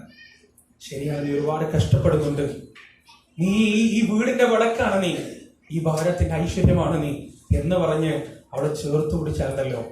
അതാണ് ഒരു പെണ്ണ് ആഗ്രഹിക്കുന്നത്, അതാണ് ഒരു പെണ്ണ് ഭർത്താവിൽ നിന്ന് ആഗ്രഹിക്കുന്നത്. ഭർത്താക്കന്മാര് കൊടുക്കാൻ പിശുക്ക് കാണിക്കുന്നതും അതാണ്. അത് കൊടുക്കാൻ കഴിയും. കാരണം ഒരു ആണിനെ സംബന്ധിച്ചിടത്തോളം അവൻ ജോലി സ്ഥലത്തുള്ള പ്രയാസം ആരോടെങ്കിലും പോയി പറയുന്നുണ്ടെങ്കിൽ അതിന്റെ അർത്ഥം ഓനെ ചേർത്ത് പിടിച്ച് സമാധാനിപ്പിക്കുക എന്നുള്ളതല്ല, ഓനക്ക് ആ പ്രശ്നം പരിഹാരം കാണണം, അതൊന്ന് സൊല്യൂഷൻ കാണണം, ആ പ്രശ്നം ആ കഷ്ടപ്പാട് ഇല്ലാണ്ടാവണം. അതിനാണ് പരാതി പറയുക. ഇപ്പൊ ഭാര്യ വന്നിട്ട് പരാതി പറയുമ്പോൾ സ്വാഭാവികമായിട്ട് ചിന്തിക്കുമ്പോ അതിനായിരിക്കും പരാതി പറയുണ്ടാവും. അപ്പൊ സൊല്യൂഷൻ പറഞ്ഞു കൊടുക്കും. സൊല്യൂഷൻ അല്ല പെണ്ണിന് വേണ്ടത്, സൊല്യൂഷൻ അല്ല വേണ്ടത്, സമാധാനമാണ് വേണ്ടത്, ചേർത്ത് പിടിക്കലാണ് വേണ്ടത്. അതുകൊണ്ട് തന്നെ പ്രിയപ്പെട്ടവരെ, കൃത്യമായി ആ പെണ്ണിന്റെ വ്യത്യസ്തത മനസ്സിലാക്കി, ആണിന്റെ വ്യത്യസ്തതകൾ മനസ്സിലാക്കി, അല്ലാഹു സുബ്ഹാനഹു വ തആല പരസ്പരം ഏൽപ്പിച്ച ആ ഉത്തരവാദിത്തങ്ങൾ മനസ്സിലാക്കി ജീവിച്ചു നോക്കൂ പ്രിയപ്പെട്ടവരെ. സ്വർഗം അല്ലാഹു സുബ്ഹാനഹു വ തആല നമുക്ക് നൽകുക തന്നെ ചെയ്യും. അല്ലാഹു സുബ്ഹാനഹു വ തആല അത് നൽകട്ടെ. ഭാര്യയ്ക്കും ഭർത്താവിനും കൂട്ടായ ഒട്ടനവധി ഉത്തരവാദിത്തങ്ങൾ, ഒരുപാട് ഞാൻ നീട്ടുന്നില്ല പ്രിയപ്പെട്ടവരെ, ഭാര്യയ്ക്കും ഭർത്താവിനും കൂട്ടായ ഒട്ടനവധി ഉത്തരവാദിത്തങ്ങളുണ്ട്. അതിലൊന്നാമത്തത് വരുന്ന തലമുറ. ഞാന് ഏകദേശം 2-3 മണിക്കൂറോളം ഇവിടെ കൗമാരപ്രായക്കാരായ കുട്ടികളോട് സംസാരിക്കായിരുന്നു. അവരുടെ കൂടെയായിരുന്നു. വളർന്നു വരുന്ന മക്കൾ പ്രിയപ്പെട്ടവരെ, നമ്മൾ ചിന്തിക്കുന്നതിലൊക്കെ എത്രയോ അപ്പുറത്താണ്. നല്ല മക്കളാണ് കേട്ടോ അവിടെ ഇരുന്നത്, അൽഹംദുലില്ലാഹ് വളരെ നല്ല മക്കളാണ്, വളരെ അറ്റൻറ്റീവ് ആയിരുന്നു. അവരുടെ കൂടെ ഇരുന്ന് മതിയായിട്ടില്ല, കൊതി തീർന്നിട്ടില്ല. ഇനിയും അവരുടെ കൂടെ ടൈം സ്പെൻഡ് ചെയ്യാൻ ആഗ്രഹിക്കുകയാണ്. നല്ല മക്കൾ അൽഹംദുലില്ലാഹ്. പക്ഷേ അവരുടെ ഏത് തലമുറ, ഈ ലേറ്റ് ജെൻസി ആയാലും ആൽഫ ജനറേഷൻ ആയാലും, അവരുടെ തലച്ചോറിലൂടെ മിന്നി പറയുന്ന ചിന്തകൾ നമുക്ക് ആലോചിക്കാൻ പോലും പറ്റാത്തതാണ്. അതുകൊണ്ട് ഈ ലേറ്റ് ജെൻസിയിലുള്ള കുട്ടികൾ വിവാഹത്തോട് നോ പറഞ്ഞുകൊണ്ടിരിക്കുകയാണ്. അതിന്റെ ഉത്തരവാദിത്വം തൊട്ടു മുന്നേയുള്ള തലമുറക്കാണ്. മില്ലേനിയം തലമുറ, മില്ലേനിയം ജനറേഷൻ, നമ്മളൊക്കെയുള്ള ആ ജനറേഷൻ, അവർക്കാണ് അതിന്റെ ഉത്തരവാദിത്വം ഉള്ളത്. എന്താ കാരണം എന്നറിയോ? വിവാഹ ജീവിതം എന്ന് പറയുന്നത് നോർത്ത് കൊറിയയും സൗത്ത് കൊറിയയും തമ്മിലുള്ള യുദ്ധം പോലെയാണ് എന്ന് ജീവിതത്തിലൂടെ നമ്മൾ അവർക്ക് പഠിപ്പിച്ചു കൊടുത്തു.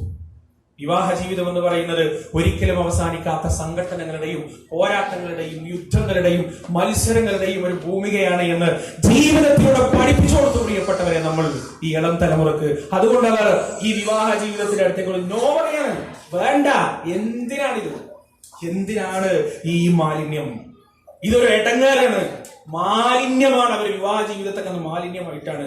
അതിന്റെ ഉത്തരവാദിത്വം എന്റെ പ്രിയപ്പെട്ടവരെ, എന്റെ മുന്നിലിരിക്കുന്ന കാൽഭാഗവും അരഭാഗവും മുക്കാഭാഗവും മുഴുവനുമൊക്കെ നരച്ചു കഴിഞ്ഞ എന്റെ മുന്നിലിരിക്കുന്ന മധ്യവയസ്കർക്ക്, ഞാനടക്കമുള്ള ആളുകൾക്കുണ്ട്. ശരിക്കും മനസ്സിലാക്കിക്കോ, നമ്മളാണ് അവർക്ക് ആ മെസ്സേജ് കൊടുത്തത്, നമ്മളാണ് അവരെ കൊണ്ട് ആ കാര്യം പറയിപ്പിച്ചത്. തിരുത്താൻ നമുക്ക് സാധിക്കണം പ്രിയപ്പെട്ടവരെ. വിവാഹ ജീവിതം എന്ന് പറയുന്നത് അത്രമേൽ സുന്ദരമാണ്, അത്രമേൽ സുന്ദരമാണ് എന്ന് ജീവിതത്തിലൂടെ പഠിപ്പിച്ചു കൊടുക്കാൻ നമുക്ക് പറ്റുമോ നമ്മുടെ മക്കൾക്ക്? എങ്കിൽ അവർ ഈ പറയുന്ന തരത്തിൽ ഫ്രണ്ട് വിത്ത് ബെനിഫിറ്റിന്റെ ഒപ്പം, അതുപോലെ തന്നെ വൺ നൈറ്റ് സ്റ്റാൻഡിന്റെ ഒപ്പം, നോ സ്ട്രിങ്ങിന്റെ ഒപ്പം, ഇതൊക്കെ വ്യഭിചാരത്തിന്, പച്ചയായ സിനക്ക് പുതിയ തലമുറ ഇട്ടുകൊടുത്ത ഓമന പേരുകളാണ്. അതിൽ നിന്ന് മക്കളെ മാറ്റണമെങ്കിൽ പ്രിയപ്പെട്ടവർ, വിവാഹ പ്രായമെത്തിയാൽ വിവാഹത്തിന് തയ്യാറായി അവർ മുന്നോട്ട് വരണം. അവർ മുന്നോട്ട് വരണമെന്നുണ്ടെങ്കിൽ വിവാഹ ജീവിതം നയിച്ചുകൊണ്ടിരിക്കുന്ന ഭാര്യ ഭർത്താക്കന്മാർ സ്വർഗതുല്യമാണ് ജീവിതമെന്ന് ജീവിതത്തിലൂടെ പഠിപ്പിച്ചു കൊടുക്കണം പ്രിയപ്പെട്ടവരെ. അങ്ങനെ പഠിപ്പിച്ചു കൊടുക്കണമെങ്കിൽ അല്ലാഹു സുബ്ഹാനഹു വ തആല ആ ആയത്തിന്റെ അടുത്ത ഭാഗത്തിൽ പറയുന്നുണ്ട്, വജഅല ബൈനകും മവദ്ദതൻ വറഹ്മ. 2 വികാരങ്ങൾ പടച്ചോൻ ഉണ്ടാക്കിയിട്ടുണ്ട് ആണിന്റെയും പെണ്ണിന്റെയും ഇടയിൽ, മവദ്ദത്തും റഹ്മത്തും. ഇത് വല്ലാത്ത അത്ഭുതമാണ്. ആദ്യം മവദ്ദത്തിൽ നിന്നാണ് റഹ്മത്തിലേക്ക് പോകുക, പിന്നീട് റഹ്മത്തിൽ നിന്നാണ് മവദ്ദത്തിലേക്ക് വരേണ്ടത്. എന്താണ് മവദ്ദത്തിൽ നിന്ന് റഹ്മത്തിലേക്ക് പോവാന്ന് പറഞ്ഞാൽ, വിവാഹം കഴിഞ്ഞ ഉടനെ ഭാര്യയും ഭർത്താവും കൈ പിടിക്കുമ്പോ തന്നെ തലച്ചോറിൽ നിന്ന് ഓക്സിറ്റോസിൻ, സെറോട്ടോണിൻ, അതുപോലെ തന്നെ ഡോപ്പമൈൻ പോലെയുള്ള ഹോർമോണുകൾ കൂടുതലായി ഉത്പാദിപ്പിക്കും. ആ കൈ കൊണ്ട് വിടാൻ തോന്നൂല. ബൈക്കിൽ കയറി ഇരുന്ന് കഴിഞ്ഞാൽ പറ്റിയിരിക്കാൻ തോന്നും. ബസ്സിൽ കയറി കഴിഞ്ഞാൽ ഒരേ സീറ്റിൽ ഇരിക്കാൻ തോന്നും. നടക്കുമ്പോൾ ചേർത്ത് പിടിച്ച് നടക്കാൻ തോന്നും. ഇതൊക്കെ എന്താണ്? തലച്ചോറിൽ ഉണ്ടാവുന്ന ഈ ഹണിമൂൺ സ്റ്റേജിന്റെ, ഹോർമോണൽ സ്റ്റേജിന്റെ ഫലമായിട്ട് ഉണ്ടാവുന്നതാണ്. കുറച്ച് കഴിഞ്ഞാൽ ഇത് തലച്ചോറ് എപ്പോഴും ഈ പണി എടുക്കൂല. ഇത് തുടക്കത്തിൽ ആ ഭാര്യയും ഭർത്താവിനെയും ഒന്നിപ്പിക്കാൻ വേണ്ടി അല്ലാഹു സുബ്ഹാനഹു വ തആല തലച്ചോറിന്റെ അടുത്ത ഉത്തരവാദിത്തമാണ്. കുറച്ച് കഴിഞ്ഞാൽ തലച്ചോറിന്റെ ഉത്തരവാദിത്തം കഴിയും, പിന്നെ നമ്മുടെ ഉത്തരവാദിത്തമാണ്. പിന്നെ എന്റെ ഭാര്യയെ ചേർത്ത് പിടിക്കുക എന്നത് എന്റെ മാത്രം ഉത്തരവാദിത്തമായി മാറുന്നു. എന്നെ ചേർത്ത് പിടിക്കുക എന്നത് എന്റെ ഭാര്യയുടെ മാത്രം ഉത്തരവാദിത്തമായി മാറുന്നു. അവിടെയാണ് പ്രിയപ്പെട്ടവരെ റഹ്മത്തിലൂടെ മവദ്ദത്തുണ്ടാവേണ്ടത്.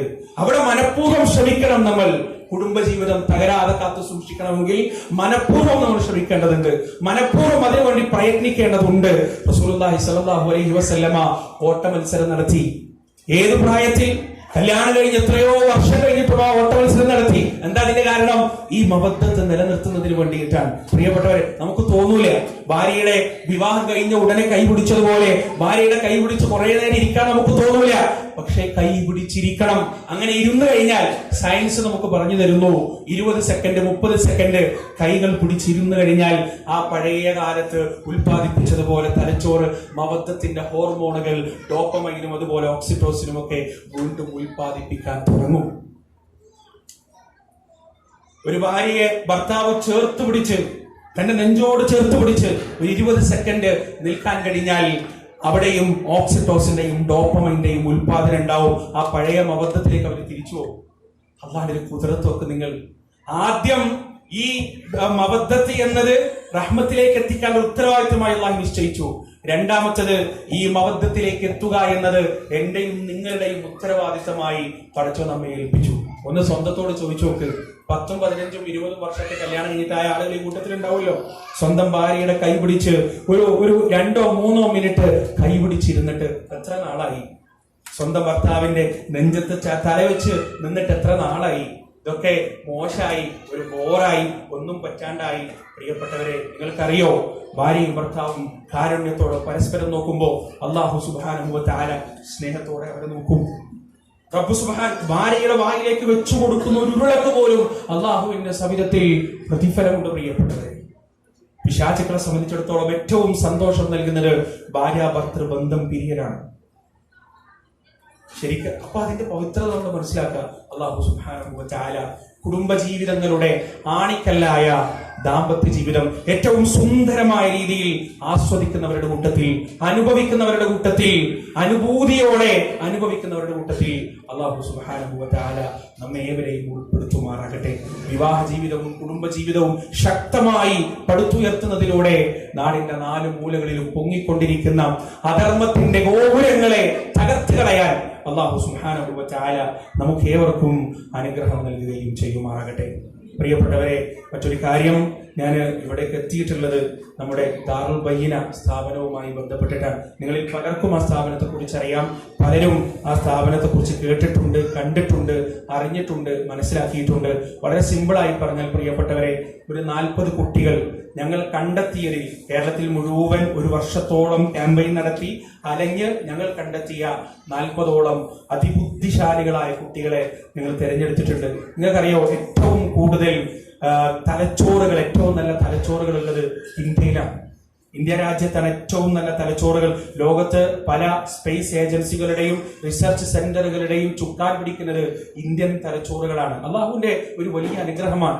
ഇന്ത്യൻ ആയുധങ്ങളെ കുറിച്ചൊക്കെ പറയാറുണ്ട്, സെന്റിമീറ്റർ അക്യുറസിയിൽ അത് പോയി പതിക്കും. കാരണം അതിന്റെ സയന്റിസ്റ്റുകളുടെ കാൽക്കുലേഷൻ അത്രമാത്രം അക്യുറേറ്റ് ആണ്. ആ തലച്ചോറ് നമ്മുടെ അടുത്തുണ്ടെങ്കിലും പക്ഷേ നമുക്കൊരു പ്രശ്നമുണ്ട്. ആ തലച്ചോറുകളെ യഥാവിധം ഉപയോഗിക്കാനുള്ള റിസോഴ്സ് നമ്മുടെ കയ്യിലില്ല. ദാറുൽ ബയ്യിന എന്നത് ഒരു റിസർച്ച് ഒരു പ്രൊജക്റ്റാണ്. ആ പ്രൊജക്റ്റോട് നമ്മൾ ഉദ്ദേശിക്കുന്നത് ഇത്തരം തലച്ചോറുകളെ കണ്ടെത്തി അള്ളാഹുവിന്റെ കലിമത്ത് ഉന്നതിയിൽ എത്തിക്കുന്നതിനു വേണ്ടി ആ തലച്ചോറുകളെ ഉപയോഗിക്കുക എന്നതാണ്. കൃത്യമായി അള്ളാഹുവിന്റെ പ്രകാശ പൂർത്തീകരണത്തിന് വേണ്ടി ഉപയോഗിക്കുക എന്നതാണ്. ആ കൂട്ടത്തിൽ സയന്റിസ്റ്റുകളായി മാറാൻ പറ്റിയ കുട്ടികളുണ്ട്, ബ്യൂറോക്രാറ്റ്സുകളായി മാറാൻ പറ്റിയ കുട്ടികളുണ്ട്, ദായികളായി മാറാൻ പറ്റിയ കുട്ടികളുണ്ട്. ഒരു വർഷമായി തുടങ്ങിയിട്ട് അൽഹംദുലില്ലാഹ് ഒരു വർഷം കൊണ്ട് തന്നെ ആയിരക്കണക്കിന് ആളുകൾ ഇരിക്കുന്ന സദസ്സുകളിൽ അവർ മിന്നുന്ന പ്രകടനങ്ങൾ കാഴ്ചവെച്ചിട്ടുണ്ട് അൽഹംദുലില്ലാഹ്. അതുപോലെ തന്നെ ഒരു ഹദീസിന്റെ കിതാബ് മുഴുവൻ അവർ മനഃപ്പാഠമാക്കിയിട്ടുണ്ട്. അതും പോരാതെ അവരിൽ ഒരു 11 വയസ്സുള്ള കുട്ടി, എല്ലാ കുട്ടികൾക്കും 11 വയസ്സാണ്, അവരിലൊരു കുട്ടി ഒരു റിയാദുൽ മുസ്ലിം എന്ന് പറയുന്ന ഒരു ചെറിയ കിതാബ് രചിച്ചിട്ടുണ്ട്. 11 വയസ്സുള്ള ഒരു കുട്ടി ഒരു കിതാബ്, ഞാനത് എന്റെ കയ്യിലെടുക്കാൻ മറന്നുപോയി, ഒരു കിതാബ് ഉണ്ടാക്കുക, ഒരു ഹദീസ് കിതാബ് ജമ്മ ചെയ്യുക എന്നൊക്കെ പറഞ്ഞാൽ പ്രിയപ്പെട്ടവരെ അത് വളരെ അപൂർവമായി മാത്രം, അല്ലെങ്കിൽ ചരിത്രത്തിൽ മാത്രം സംഭവിച്ച കാര്യമാണ്, അപൂർവങ്ങളിൽ മാത്രം വർത്തമാനകാലത്ത് സംഭവിക്കുന്നതാണ്. അൽഹംദുലില്ലാഹ് അടുത്ത പുസ്തകങ്ങൾ, ഹദീത്തിന്റെ ഷറഹുകളടക്കം എഴുതിയിട്ടുള്ള പുസ്തകങ്ങൾ വരുന്നുണ്ട്. 11 വയസ്സുള്ള കുട്ടികൾ കിതാബ് എഴുതുന്നു, യുക്തിവാദികൾക്കെതിരെ മറുപടി പറയുന്നു, ബൈബിളും ഗീതയും വേദങ്ങളും ഉപയോഗിച്ച് ശക്തമായി ഇസ്ലാമിന് വേണ്ടി സംസാരിക്കുന്നു, യുക്തിവാദികളുടെ ആരോപണങ്ങൾക്കെതിരെ ശക്തമായി നിൽക്കുന്നു, ശക്തമായി പ്രതിരോധിക്കുന്നു. ഇതൊരു പ്രൊജക്റ്റാണ് പ്രിയപ്പെട്ടവരെ. അള്ളാഹുവിന്റെ സഹായം ഇതുവരെ ഞങ്ങൾ ധാരാളം ധാരാളം ധാരാളം കണ്ടിട്ടുണ്ട്. അൽഹംദുലില്ലാഹ് പല വേദിക്ക് മുന്നിൽ നിന്ന് പൊട്ടിക്കരഞ്ഞു പോയിട്ടുണ്ട്. റബ്ബിന്റെ നെസ്സറങ്ങുന്നത് കണ്ണുകൊണ്ട് കണ്ടിട്ടുണ്ട്. ഇനിയും ഉറങ്ങും. പക്ഷെ പ്രിയപ്പെട്ടവരെ, ഇത് ഞങ്ങളുടെ ഒറ്റക്കുള്ള ഉത്തരവാദിത്തമല്ല. ആ കൂട്ടത്തിൽ പഠിക്കുന്ന പല കുട്ടികളും വളരെ പാവപ്പെട്ടവരാണ്. ഇങ്ങനെ ഒരു കോഴ്സ് മുന്നോട്ട് കൊണ്ടുപോകാൻ ഭാരിച്ച ചെലവ് ഞങ്ങൾക്കുണ്ട്. 10-15 അധ്യാപകരെ വെച്ചിട്ട് മാത്രമേ ഓരോ കുട്ടിയെയും മെന്റർ ചെയ്യുന്ന തരത്തിൽ മാത്രമേ മുന്നോട്ട് കൊണ്ടുപോകാൻ പറ്റുള്ളൂ. ആ ഭാരിച്ച ചെലവ് വഹിക്കാൻ അതിൽ 70% വരുന്ന കുട്ടികൾക്കും സാധ്യമല്ല. എങ്കിലും അവരുടെ പേരൻസ് അവരെ കൊണ്ട് കഴിയുന്നതൊക്കെ തരുന്നുണ്ട്. പക്ഷെ ആ തരുന്നത് കൊണ്ടൊന്നും ബയ്യനയുടെ ചെലവുകൾ മീറ്റ് ചെയ്യുന്നില്ല. ചെലവുകൾ ഇങ്ങനെ കുന്നുപോലെ കൂടിക്കൊണ്ടിരിക്കുകയാണ്. കടം ഏകദേശം ബയ്യനയുടെ മൂക്ക് വരെ ആയിട്ടുണ്ട് എന്ന് വേണമെങ്കിൽ പറയാം. ഈ ലൈബ്രറി, ഇപ്പൊ ഈ കുട്ടി കിതാബ് എഴുതി എന്ന് പറഞ്ഞല്ലോ, ആ കുട്ടി ഉപയോഗിച്ച ലൈബ്രറി, ഇന്നും കുട്ടികൾ ഉപയോഗിച്ചുകൊണ്ടിരിക്കുന്ന ലൈബ്രറി, അതുപോലെ പള്ളിയുടെ മുകളിൽ അവരെ ഹിഫ്ള് പഠിക്കുന്ന ഹാള്, പള്ളിയുടെ മുകൾ ഭാഗം, ഇതൊക്കെ കൺസ്ട്രക്ട് ചെയ്യുന്നതിന് മാത്രം 10 ലക്ഷത്തോളം രൂപ ചെലവ് വന്നിട്ടുണ്ട്, കടം വന്നിട്ടുണ്ട്. അതിന്റെ പുറമെ മാസത്തിൽ 5-6 ലക്ഷത്തോളം വരുന്ന ചെലവുകളും. പ്രിയപ്പെട്ടവരെ, നിങ്ങളുടെ കയ്യിലാണ് ആ ഉത്തരവാദിത്തം. ഒരുപാടൊന്നും പറയുന്നില്ല, ഒരുപാട് പറഞ്ഞ് വീഴ്ത്തിപ്പിരിക്കാൻ അറിയൂല്ല, അങ്ങനെ ആഗ്രഹിക്കുന്നുമില്ല. സഹോദരങ്ങളെ, ഈ ഒരു യാത്രയിൽ, ഈ ഒരു സംരംഭത്തിൽ, ഈ ഒരു പ്രൊജക്റ്റിൽ നിങ്ങൾ ഞങ്ങളോടൊപ്പം നിൽക്കുന്നുണ്ടെങ്കിൽ, ഞങ്ങളോട് ചേർന്ന് നിൽക്കുന്നുണ്ടെങ്കിൽ, ഉപദേശമായി, സാമ്പത്തിക സഹായമായി, ചേർത്ത് നിർത്തലായി, പ്രാർത്ഥനയായി ഞങ്ങളോടൊപ്പം നിൽക്കുന്നുണ്ടെങ്കിൽ നിങ്ങൾക്ക് സ്വാഗതം. നിങ്ങൾ എന്താണോ ബയ്യനക്ക് വേണ്ടി, ദാറുൽ ബയ്യനക്ക് വേണ്ടി ചെയ്യാൻ ആഗ്രഹിക്കുന്നത്, ഇൻഷാ അല്ലാഹ് അതിപ്പം ചെയ്യുന്നുണ്ടെങ്കിൽ ഓഫീസിൽ ഏൽപ്പിച്ചാൽ മതിയാവും. ഇനി പിന്നെയാണ് നിങ്ങൾക്കത് ചെയ്യാൻ സാധിക്കുകയെങ്കിൽ ഇവിടെ ഓഫീസ്, മദ്രസയുടെ ഓഫീസിൽ നിങ്ങൾക്കത് ഏൽപ്പിക്കാം. ഇൻഷാ അല്ലാഹ് അത് ബയ്യനിലേക്ക് എത്തും. മറക്കാതിരിക്കുക. വളർന്നു വരുന്ന അടുത്ത തലമുറയെ നയിക്കാനുള്ള പണ്ഡിതന്മാരും അതുപോലെ തന്നെ ശാസ്ത്രജ്ഞരും ബ്യൂറോക്രാറ്റ്സും ഒക്കെയാണ് അവിടെ വളർന്നു വരുന്നത്. ഇത് വലുതാക്കേണ്ടതുണ്ട്, വലിയൊരു സംരംഭമാക്കി മാറ്റേണ്ടതുണ്ട്. അള്ളാഹു സുബ്ഹാനഹു വ തആല അനുഗ്രഹിക്കട്ടെ. അള്ളാഹുവിന്റെ പേരിൽ ഒന്നുകൂടി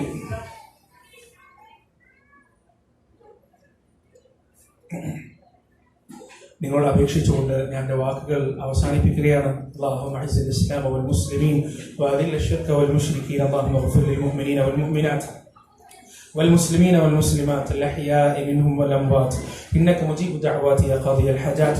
ربنا آتنا في الدنيا حسنة وفي الآخرة حسنة وقنا عذاب النار. ربنا تقبل منا إنك أنت السميع العليم وتب علينا إنك أنت التواب الرحيم. وآخر دعوانا الحمد لله رب العالمين والسلام عليكم ورحمة الله.